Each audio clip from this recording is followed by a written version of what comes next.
How to send WhatsApp message without saving number. Hello guys, this is Atticus and welcome back to another tutorial video.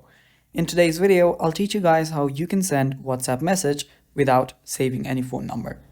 Now before we begin, if you guys are new to our channel, simply head down below and hit the subscribe button so you don't miss out on our future videos.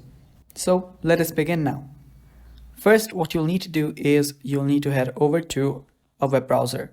After you're on a web browser, you will need to type in wa.me, and here what you'll need to do is give a slash and then type in a phone number.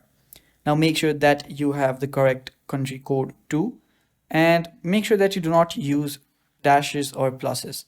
Directly type in the number with your country code. So let me do that. So after you've typed in the phone number, simply tap on go and it will take you to some place like this. Now here what you'll need to do is tap on continue to chat and it will redirect you to WhatsApp. So tap on continue to chat and tap on open. And that will lead you to your WhatsApp, and that is how you can talk to the person without having to save their phone number. And that is how you do it guys, and that is all for the video. Thanks for watching. Stay tuned for more and